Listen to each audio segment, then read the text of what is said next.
sumber ekonomi, kemudian dapat diukur dengan satuan uang yang telah terjadi atau kemungkinan akan terjadi. Yang ketiga adalah memiliki tujuan tertentu. Nah, kemudian ada contoh satu lagi nih. Contoh yang kedua, seorang manajer pemasaran merencanakan akan memasang papan reklame di pinggir jalan raya Jogja sampai dengan Semarang. Ini contoh. Harga yang harus dibayarkan untuk pembuatan papan reklame tersebut diperkirakan 1.500.000. Untuk pemasangan, ia akan membayar 200.000. Pajak yang harus dibayar untuk papan reklame tersebut adalah 250.000. Jadi, total keseluruhan biaya yang dikeluarkan sebesar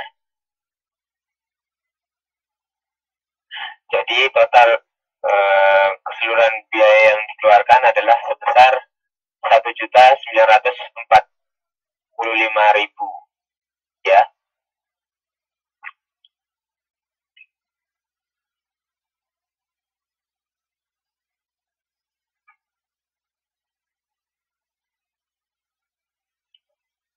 Mungkin teman-teman. Oke, baik, saya akan lanjutkan lagi.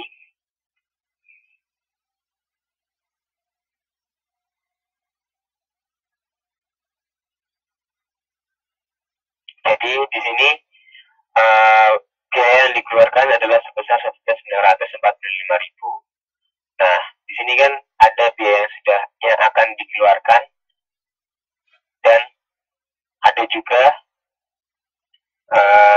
biaya yang direncanakan.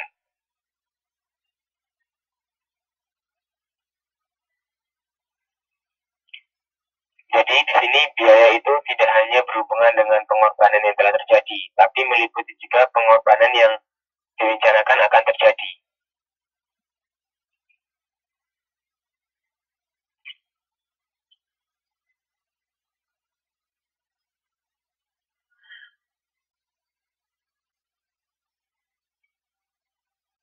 Ya, selanjutnya dari sini kita akan memperoleh tujuan. Tujuannya adalah pemasangan.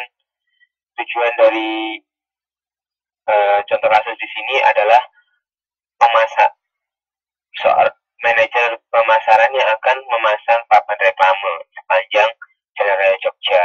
Kemudian yang dikorbankan adalah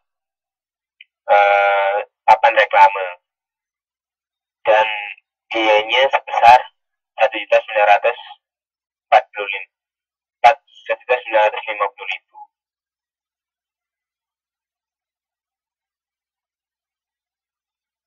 Ya, saya akan lanjutkan.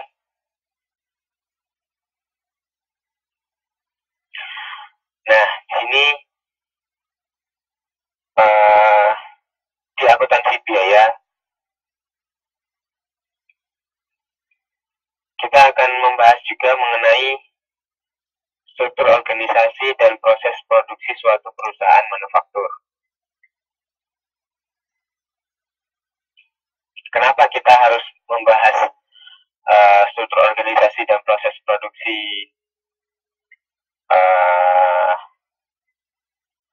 perusahaan manufaktur? Kenapa tidak perusahaan-perusahaan yang lain? Di sini, kenapa kita harus membahas hal ini? Pada mata kuliah akuntansi biaya yang akan dibahas dalam modul 1 sampai dengan modul 9 nantinya adalah mengenai akuntansi biaya yang digunakan di dalam perusahaan manufaktur. Kenyataannya akuntansi biaya tidak terbatas penerapannya di perusahaan-perusahaan manufaktur saja. Kita harus mempelajari banyak hal. Namun,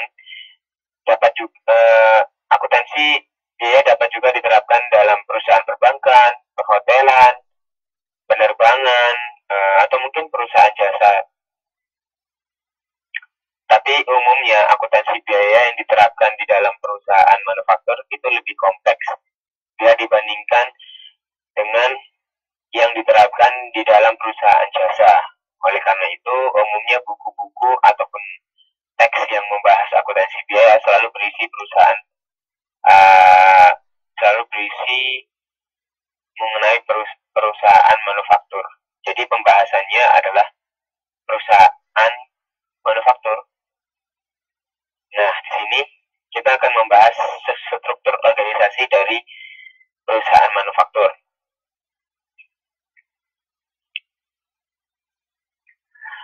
Perusahaan manufaktur mempunyai kegiatan pokok, yaitu mengolah bahan baku menjadi produk jadi yang siap untuk dijual. Contohnya adalah seperti yang gampang, yang gampang. Contohnya perusahaan roti. Contohnya perusahaan roti. Jadi di sini dari bahan baku tepung kemudian diolah sampai dengan dijual. Nah, ini contoh salah satu perusahaan manufaktur. Jadi perusahaan roti memulai dari bahan baku sampai dengan dijual. Itu dia memiliki bagian-bagian tertentu. Jadi terdapat dua fungsi pokok dalam struktur organisasi dalam sebuah perusahaan manufaktur. Dua fungsi pokok tersebut adalah fungsi produksi dan fungsi pemasaran, dari mulai produksi sampai dengan dijual. Nah, fungsi produksi bertujuan untuk mengolah bahan baku menjadi produk jadi. Sedangkan fungsi pemasaran berfungsi memasarkan produk tersebut. Nah, di sini biasanya perusahaan manufaktur membutuhkan satu fungsi lagi, yaitu fungsi administrasi dan umum. Fungsi administrasi dan umum ini merupakan penggabungan antara fungsi produksi dan fungsi pemasaran yang bertujuan untuk mengkolaborasikan kedua fungsi tersebut, yang bertujuan untuk mengatur kedua fungsi tersebut. Itulah fungsi administrasi dan umum. Ya, lanjut.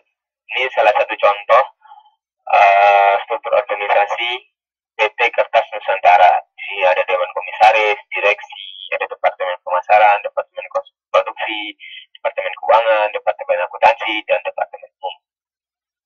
Jadi dalam sebuah perusahaan itu terdapat beberapa departemen-departemen yang memiliki tujuan dan fungsi masing-masing. Ya, kita lanjut. Selanjutnya adalah proses produksi. Proses produksi di sini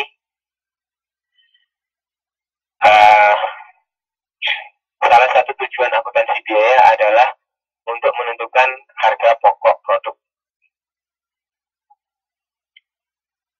Nah, terdapat dua kelompok untuk melaksanakan fungsi produksi.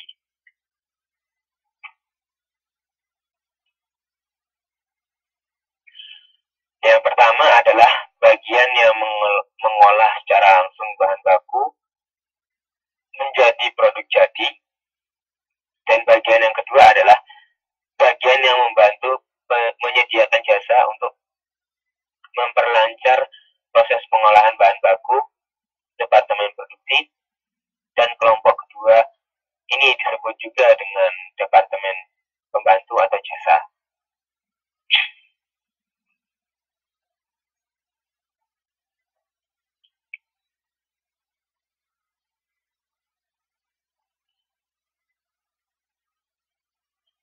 Di sini setelah kita mengetahui departemen-departemen ataupun struktur organisasi dalam perusahaan manufaktur, di mana ada departemen pembantu, kemudian departemen produksi, dan departemen lainnya, kita akan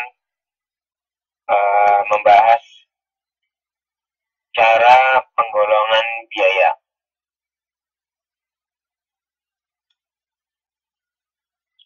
Di sini kita akan membahas cara penggolongan biaya.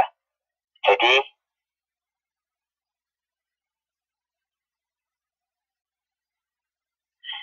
biaya itu digolongkan juga.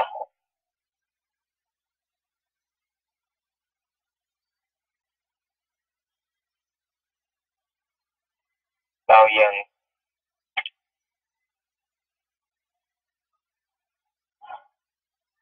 jadi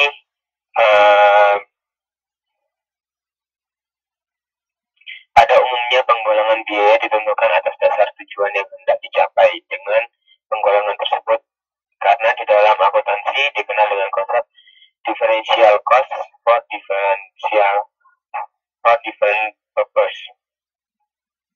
Pada dasarnya ada 5 cara penggolongan biaya.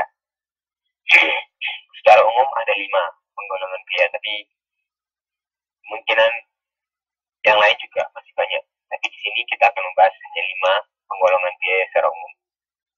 Yang pertama adalah atas dasar objek pengeluaran. Yang kedua adalah atas dasar fungsi pokok di dalam perusahaan. Yang ketiga, atas dasar hubungan biaya dengan sesuatu yang dibiayai. Yang keempat, atas dasar perilaku dalam hubungannya dengan perubahan volume kegiatan. Yang kelima, atas dasar jangka waktu manfaatnya. Kemudian kita akan membahas satu persatu dari cara penggolongan biaya ini. Untuk yang pertama, atas dasar objek pengeluaran.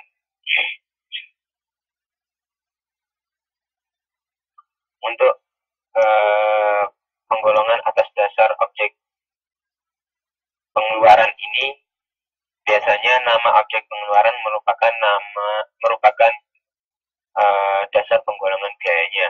Misalnya, nama objek pengeluarannya adalah bahan bakar, maka semua pengeluaran yang berhubungan dengan bahan bakar disebut dengan biaya bahan bakar. Atau contoh lain, misalnya nama pengeluarannya adalah untuk bahan baku, maka semua pengeluaran yang berhubungan dengan bahan baku disebut dengan biaya bahan baku.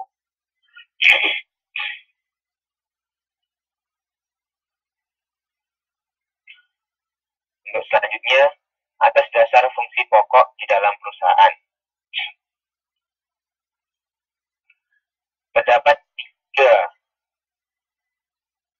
Di dalam perusahaan manufaktur terdapat 3 fungsi pokok, yaitu fungsi produksi, fungsi pemasaran, dan fungsi administrasi, seperti yang saya jelaskan pada slide sebelumnya. Jadi di sini terdapat biaya produksi. Biaya produksi di sini adalah biaya yang dikeluarkan untuk mengolah bahan baku menjadi produk jadi yang siap untuk dijual.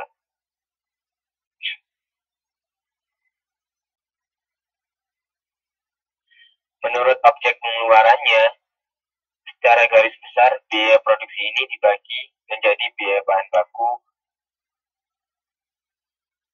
biaya tenaga kerja langsung, dan biaya overhead pabrik. Biaya bahan baku dan biaya tenaga kerja langsung disebut pula dengan istilah biaya utama atau prime cost.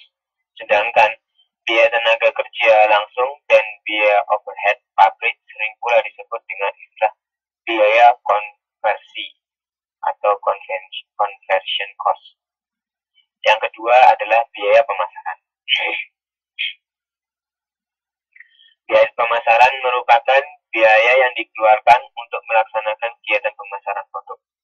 Contohnya adalah biaya iklan, biaya promosi, biaya angkutan dari gudang perusahaan ke konsumen atau gudang pembeli, kemudian gaji karyawan bagian-bagian yang melaksanakan kegiatan pemasaran, biaya contoh atau sampel, dan lain-lain. Yang terakhir adalah biaya administrasi umum. Merupakan biaya-biaya yang mengkoordinasi kegiatan produksi dan pemasaran produk. Contohnya adalah biaya gaji karyawan, bagian keuangan, akuntansi, personalia, dan bagian hubungan masyarakat. Ada juga biaya fotokopi. Jumlah biaya